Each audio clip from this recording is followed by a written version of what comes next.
미국에 대한 환상이 있었습니다. 어렸을 때 영화를 많이 봤잖아요. 미국 영화를. 와, 미국은 정말 풍요로운 나라. 그러다가 미국에서 살다가 오신 교포들이 가끔씩 오시잖아요. 얼마나 멋있어 보이는지. 또 저는 미국에 사는 교포들은 다 영어를 잘하는 줄 알았어요. 영어도 잘하고 부자의 나라예요. 그런데 지금은 한국에서 LA에서 교포들이 오면 뭐라고 부르는지 아세요? 선생님? LA 촌놈이라고 부르는데 LA 촌 사람이라고. 시대가 이렇게 바뀐 것이죠.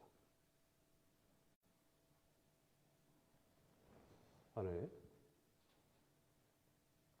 본문으로 들어가기 전에 먼저 기도로 시작하겠습니다. 아버지 하나님,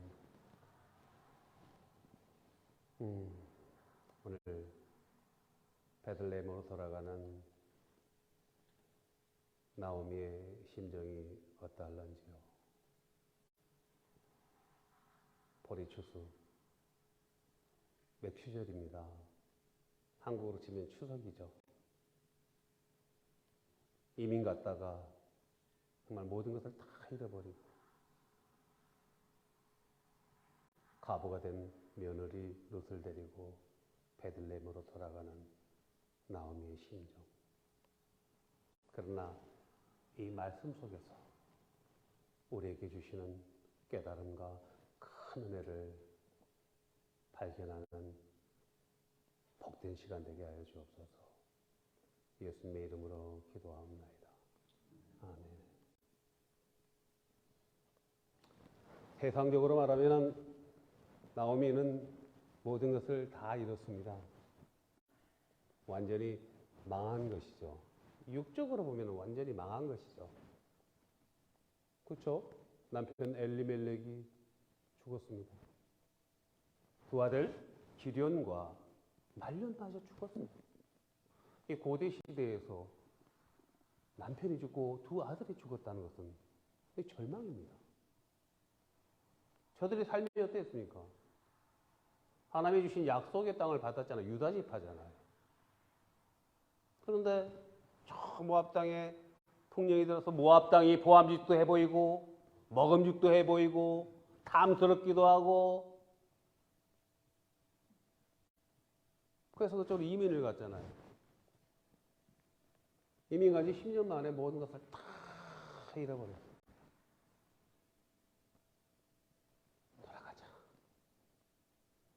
다시 돌아가자. 지난주 설교가 돌아가자. 바람과 함께 사라지다. 스칼렛 오하라의 마지막 고백. 내 고향 타라로 돌아가자. 그러면 그이가 사랑하는 남편이 다시 올 거야. 내일은 새로운 태양이 떠오를 거야. 이렇게 하면서 설교를 마무리했습니다. 그런데 나오미가 할 수 있는 일은요, 두 며느리에게 나오미가 베풀 수 있는 헤세드 은혜는, 야, 너희들은 새 출발해야지. 너희들 친정으로 돌아가서 새 출발해라. 너희들은 살아야지. 이런 말 있잖아요. 산 사람은 살아야지. 친정으로 돌아가서 새 출발을 해라. 나오미, 시어머니 나오미의 간곡한 권고에서 첫째 며느리 오르바는 눈물을 흘리면서 처음에 어머니 싫어요. 어머니랑 같이 모시고 살게요 하다가 오르바는 돌아갔다고 성경은 말하고 있습니다. 그들의 백성에게 그들의 신에게로 돌아갔다고 말하고 있습니다. 그런데 룻은 어땠습니까? 둘째 며느리 룻이 놀라운 고백을 하는 거예요. 룻이 어떤 고백을 했습니까? 우리 다시 한번 같이 보도록 하겠습니다. 시작. 룻이 이르되 내게 어머니를 떠나며 어머니를 따르지 말고 돌아가라. 관건하지 마옵소서. 어머니께서 가시는 곳에 나도 가고 어머니께서 머무시는 곳에서 나도 머물겠나요. 어머니의 백성이 나의 백성이 되고 어머니의 하나님이 나의 하나님이 됩니다. 아멘. 어머니의 하나님이 나의 하나님입니다. 사사기 시대였어요. 사사기 시대 때는 어떤 시대였다고 그러세요? 여호와와 장로들이 다 죽고 난 다음에 그 다음에 일어난 세대들이 여호와를 알지 못하더라. 그래서 하나님 신앙을 다 잊어버린 거예요. 깡그리 잊어버린 거예요. 그래서 자신의 소견에 옳은 대로 행하더라. 이게 사사기 시대였어요. 그래서 하나님이 주신 약속의 땅을 지키지 아니하고 자신의 소견대로 야 저기 모압 땅은 그럴싸해.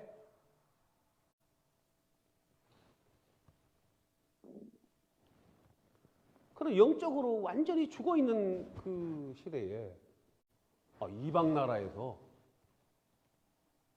하나님이 이방인들과 가까이 하지 말라 그랬거든요.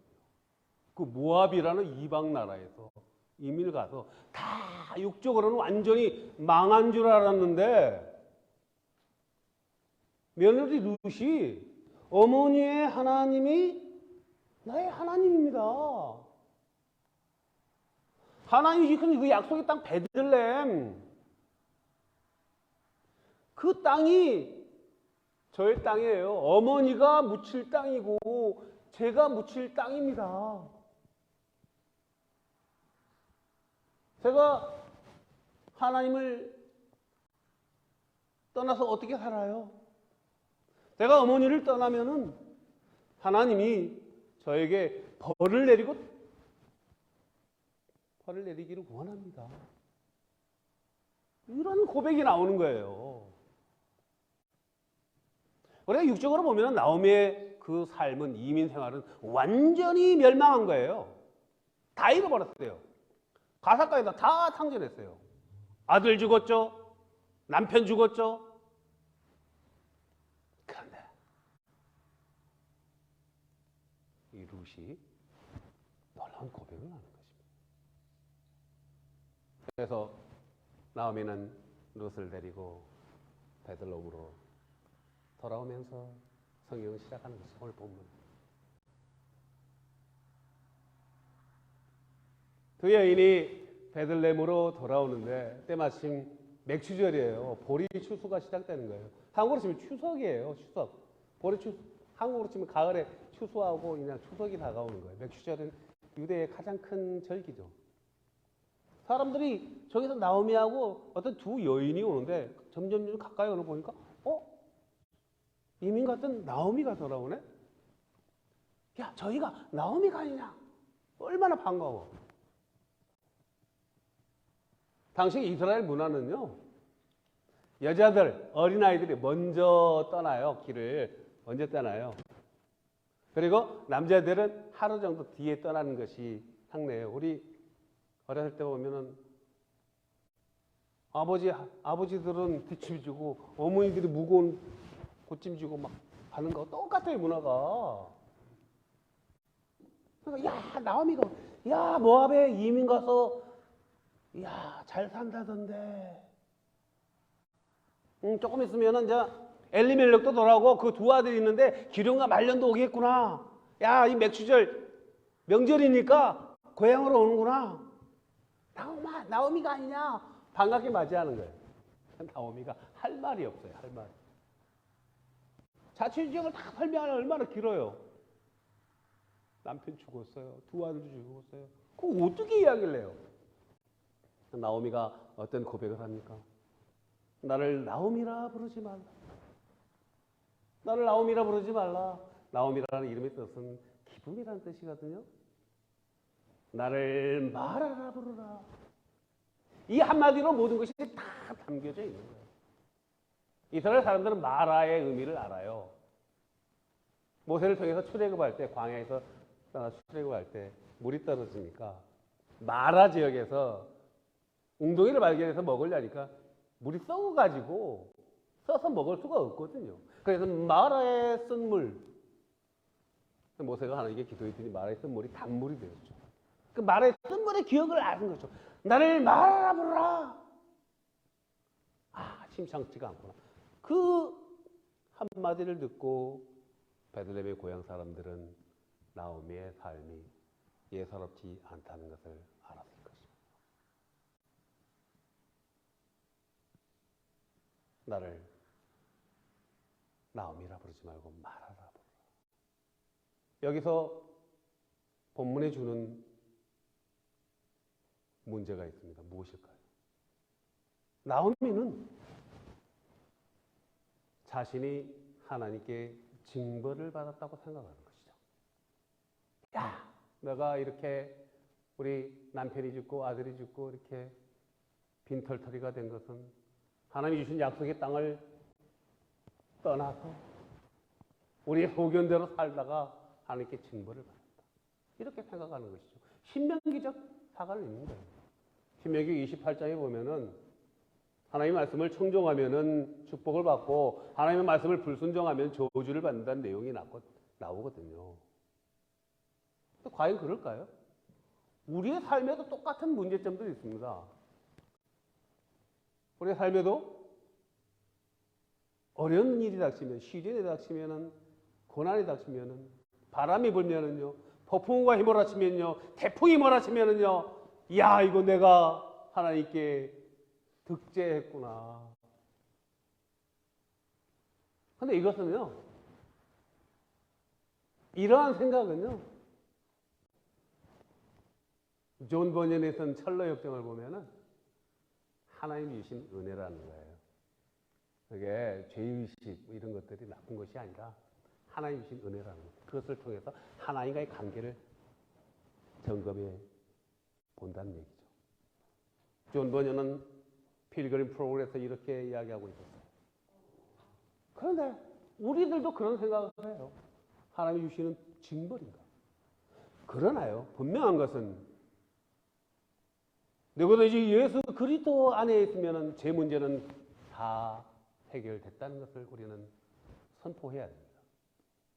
예수님은 요한복음 19장 30절에서 십자가에서 피 흘려 죽으시며 이렇게 말씀하셨잖아요. 다 이루었다. 성경은 요한복음 9장에 보면 실로암 사건이 나옵니다. 날 때부터 장님이 있었습니다. 제자들과 예수님 일행이 지나가다가 제자들이 날 때부터 장님된 사람을 보고 이렇게 이야기하죠. 저 사람의 죄가 누구 때문이냐? 아, 날 때부터 장님으로 태어난 것이 죄란 말입니다. 신명기적 사과는 그러했어요. 구약의 사고방식은. 아니, 조상의 죄자. 저 사람의 죄야. 아버지의 죄인가? 옥신각신하다가 예수님께 물어보기로 합니다. 예수님, 주님, 저 사람의 죄가 누구 때문입니까? 날 때부터 장님인데 장애를 가지고 태어났는데 우리 주님이 이렇게 말씀하셨죠. 누구의 죄도 아니다. 하나님이 하시고자 하는 일을 나타내려 하십니다. 그리고 주님이 날 때부터 눈먼 장님을 붙드시고 신흙을 이겨 힘을 받으시고 실로암 연못가에 가서 씻으라 했을 때 눈이 날 때부터 장님이 보게 되죠. 근데 한편 또 요한복음 5장에 보면 베데스다 연못에 기적이 나타나요. 베데스다 연못가에 수많은 병자들이 모여 있었습니다. 아시죠? 연못이 동하면은 맨 처음 들어가는 사람은 어떠한 병이든 다 낫는다는 베데스다 연못에 내려오는 전설. 수많은 불구자들이 몸을 가누지 못하는 사람들이 도움을 받아서 그 행각에 모여 있어요. 주님이 찾아오시잖아요. 38년 된 병자에게 찾아오셔서 네가 낫기를 원하느냐? 예. 주님 낫기를 원합니다. 그러나 물이 동할 때 저를 데려다 주는 사람이 저는 몸을 움직이지 못해요. 꼼짝도 못합니다. 우리 주님은 연약한 사람, 움직이지 못하는 사람 찾아오시잖아요. 찾아오셔서 내 자리를 들고 일어나라. 우리 주님이 말씀하시니까 자리를 들고 일어나요. 38년 된 병자가, 몸을 움직이지도 못하는 38년 된 병자가. 그리고 나서 이렇게 말씀하셨죠. 다시는 죄를 짓지 말라. 내 병이 더 중해질까 염려하노라. 이렇게 죄로 인한 문제도 있다는 것입니다. 그러나 죄와 무관한 일들도 있다는 것이죠.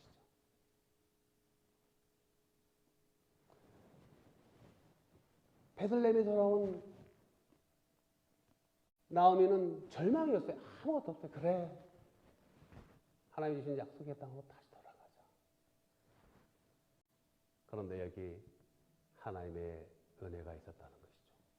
오늘 본문에서 나타난 하나님의 은혜는 무엇입니까? 나오미가 모든 것을 다 잃어버린 것이 아니에요. 우리 육적으로 보면 다 실패한 인생인데요, 영적으로 보면요, 위대한 승리자의 삶이에요. 영적인 딸을 낳았잖아요, 나오미를.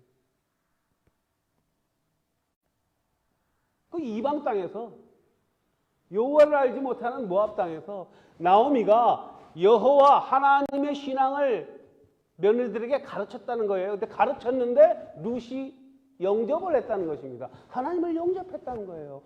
나의 어머니의 하나님이 나의 하나님입니다. 그리고 이 룻이요, 놀라운 고백을 해요. 오늘 2장 1절 2절에서 보면은 내가 이삭 죽기를 가겠습니다. 지금 보리 추수, 맥추절이지 않습니까? 추수가 이루어지잖아요. 이 룻이요,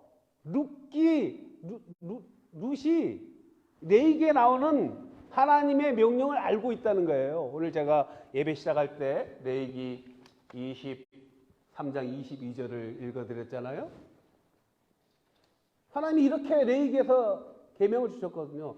너의 땅에 곡물을 벨 때 밭 모퉁이까지 다 베지 말며 떨어진 것을 줍지 말고 그것을 가난한 자와 거류민을 위하여 남겨두라. 나는 너의 하나님 여호와니라. 이 광주법이죠.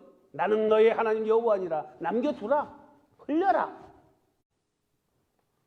저와 여러분의 삶이 남겨두는, 흘려두는, 나눔을 실천하는, 주님이 사도행전 20장 35절에서 말씀하셨잖아요. 주는 자가 받는 자보다 복되다. 누가복음 6장 38절에서 주어라. 주어라. 그리하면 후히 되어 누르고 흔들어 넘치도록 내게 안겨주라. 이러한 축복의 통로가 되기를 축원합니다. 이 레위기에 나오는 것을 알고 있는 거예요. 내가 수수하는 어떤 밭에 가서, 농장에 가서 이삭을 짓겠나이다. 이삭을 주면요, 어머니 우리 먹고 사는 건 문제 없어요. 무슨 희망에 차 있는 거예요. 어머니 우리 하나님이 그러한 법을 만들었잖아요. 먹는 문제 no problem. 나오미는 나를 나오미라 부르지 말라, 마라라고 부르는 거예요. 육적으로는 실패한 줄 알았더니 영적인 딸을 낳았다는 것이죠. 저와 여러분의 삶이 영적으로 아들을 낳고 딸을 낳기를 주님으로 축복합니다. 나오미의 삶은 영적으로 완전히 승리자의 삶이었어요. 우리가 육체적으로는 완전히 실패한 것 같았죠. 그래서 롯이 이삭을 죽기로 가는데 그곳이 누구의 농장이었습니까? 보아스의 농장이었잖아요. 보아스가 누구예요? 보아스가 여호수아 정복 전쟁할 때 2명의 스파이를 보냈습니다. 여리고 성에. 그 중에 한 명이 살몬 장군이었습니다. 스파이가 들어가는데 거기서 여리고 성에서 누군가 들어왔던 첩보를 받고 토색을 나오다가 그게 피해서 어디? 기생 라합의 집에 들어갔잖아요. 창녀예요. 번역은 기생으로 됐지만은 영어 성경 원문에 보면 창녀의 집이었어요. 거기 들어가서 라합이 숨겨주죠. 후에 여호수아에서 정복이 이루어질 때 기생 라합의 집은 보호를 받습니다.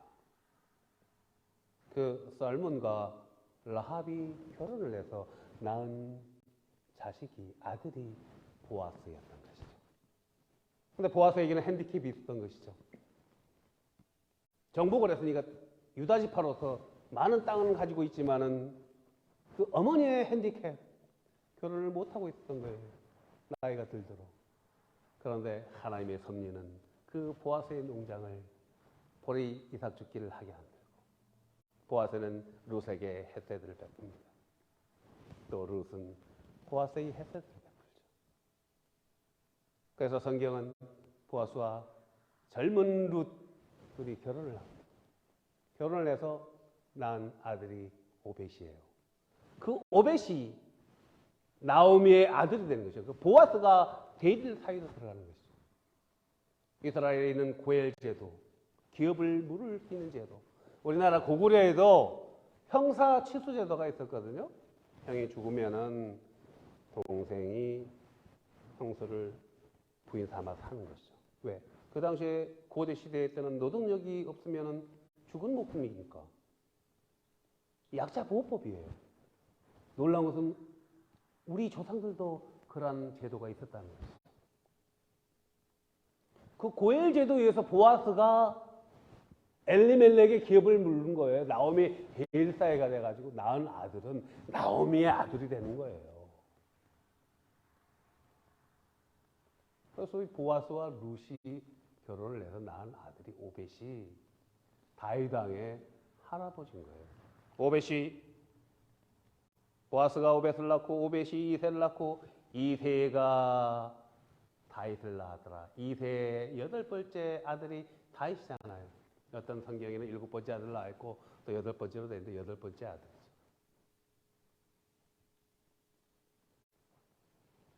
역적으로 완전히 멸망당한 것 같지만 영적인 승리를 가졌을 때 하나님은 그 보아스와 룻을 통해서 이방여인 룻과 그 보아스를 통해서 예수 그리스도가 오시는 통로로 사용했다는 것입니다.